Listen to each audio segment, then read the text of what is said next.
सरदारपुर मनरेगा के कार्यों में हो रहे भ्रष्टाचार के विरोध में और जनपद पंचायत सीईओ की मनमानी को लेकर पत्रकारों ने मुख्यमंत्री के नाम ज्ञापन लिखकर अनुविभागीय अधिकारी को दिया। स्मरण रहे कि सरदारपुर तहसील में मनरेगा कार्यों में हो रहे भ्रष्टाचार को लेकर जिले भर में चर्चा का विषय बना है। इस महाभ्रष्टाचार के संबंध में अधिकारी और सफेदपोश नेताओं का डुबकी लगाकर मोती निकालना आम बात हो गई है। विगत दिनों भी भ्रष्टाचार की पोल खोलने पर पत्रकार भागीरथ चौधरी को धमकी मिली। पत्रकार साथियों ने ज्ञापन देकर कठोर कार्रवाई की मांग की। आज दिनांक 21 दिसंबर 2020 को सरदारपुर तहसील के समस्त पत्रकार साथियों ने मिलकर आरएएस विभाग में हो रहे भ्रष्टाचार नहीं चलेगा और जनपद पंचायत के अधिकारी की मनमानी नहीं चलेगी के नारे लगाकर दोषियों के खिलाफ कठोर कार्रवाई करने की मांग को लेकर अनुविभागीय अधिकारी को ज्ञापन सौंपा गया।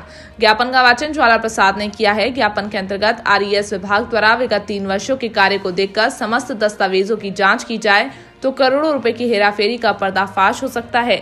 संवाददाता गणेश मारू की रिपोर्ट।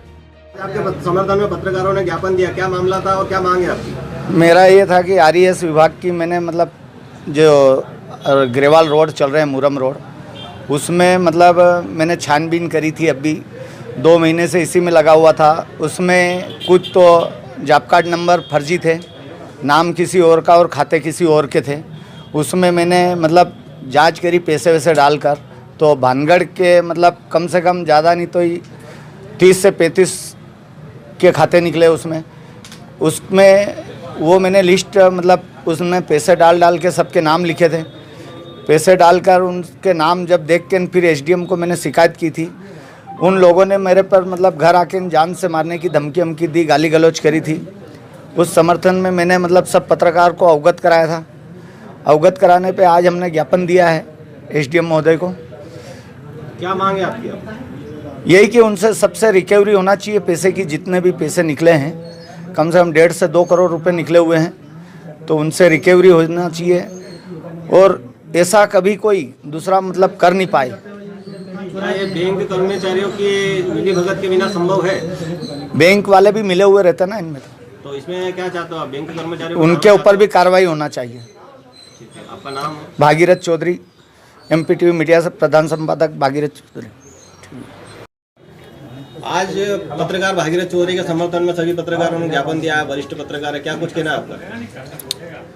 पत्रकारों के द्वारा ज्ञापन दिया गया है कि ये पत्रकारों पर जो हमला हुआ था उसको लेकर के आरएएस विभाग के द्वारा भारी भ्रष्टाचार किया जाता है और फर्जी मास्टर रोल, फर्जी जॉब कार्ड के माध्यम से पैसा निकाला, शासन की राशि को निकाला गया है, जिसमें बैंक प्रबंधकों की भी मिली भगत है। जांच के दौरान सभी पर कठोर कार्रवाई होना चाहिए और आपराधिक मुकदमा दर्ज किया जाना चाहिए। इसीलिए हम लोग सभी पत्रकारों ने आज एसडीएम महोदय को ज्ञापन दिया है कि पत्रकार को सुरक्षा, जान माल की सुरक्षा की जाए और पत्रकार पर किसी भी प्रकार की हमला नहीं किया जाए और पत्रकार को स्वतंत्रता का अधिकार है कि वो अपनी पत्रकारिता स्वतंत्रता करे। इसमें जो भी पत्रकारों को जो हमला हो रहा है इस पर प्रशासन ध्यान दे। इसमें उल्टा चोर कोतवाल को डांटे वाली कहावत चरितार्थ होते नजर आ रही है, इसमें आपका क्या कहना है? इसमें नेता और ये अधिकारियों की मिली भगत के कारण इस प्रकार के कृत्य हो रहे हैं। नेताओं को भी अपनी सोच समझना चाहिए कि आखिरी में नगर का विकास, गांव का विकास करना है तो आपको सोच बदलना पड़ेगी, नहीं तो ये चीज़ें कहीं ना कहीं दुखदायी रहेंगी। मनरेगा में भ्रष्टाचार की क्या ये पहली शिकायत है? नहीं, मनरेगा में भ्रष्टाचार की कई अनेक शिकायत हैं। पहले भी तालाब जो बनाए गए थे वो फूटे और उसमें राजेश पवैया उपयंत्री आरएएस विभाग और एसडीओ डोडवे निलंबित हुए हैं, परंतु फिर भी ठोस कार्रवाई नहीं हुई है। इसी कारण इनके हौसले बुलंद होते जा रहे हैं और आरएएस विभाग भ्रष्टाचार का बड़ा अड्डा बन गया है। यदि कोई ठोस कदम नहीं उठाए जाते इस मामले में तो पत्रकार संघ क्या कुछ कार्रवाई करेगा? अगर ठोस कदम नहीं उठाए तो पत्रकार संघ अगले कदम में धरना आंदोलन की संभावना है और इसमें सरदारपुर के जनपद सीईओ की भी अहम भूमिका रहेगी। आपका नाम? मोहनलाल यादव, दैनिक दोपहर प्रतिनिधि सरदारपुर। हाँ सलीम जी, पत्रकार संघ ने ज्ञापन दिया है, क्या कुछ मामला है सर?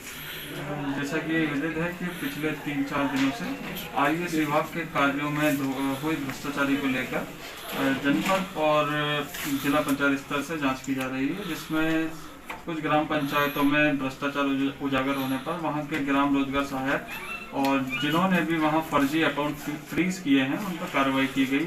उसी के संबंध में आरएएस विभाग में वृहद स्तर पर हो रहे भ्रष्टाचार को लेकर आज पत्रकार संघ तहसील सरदारपुर के द्वारा एक ज्ञापन दिया गया। सर, इसके अंदर पंचायत कर्मियों पे तो कार्रवाई की गई है, लेकिन खाता फ्रीज करने में जिस रैकेट की मुख्य भूमिका उनके ऊपर अभी तक वसूली जैसी कोई कार्रवाई नहीं की गई, इसमें क्या कुछ कहना? इस संबंध में मेरे द्वारा पहले भी जनपद के सीईओ और अनुविभागीय अधिकारी आरएएस को निर्देशित किया जा चुका है कि वो संबंधित व्यक्ति के विरुद्ध एफआईआर दर्ज कराएं और उनसे जो भी उन्होंने पैसे का गबन किया है उसकी रिकवरी किया जाना सुनिश्चित करें।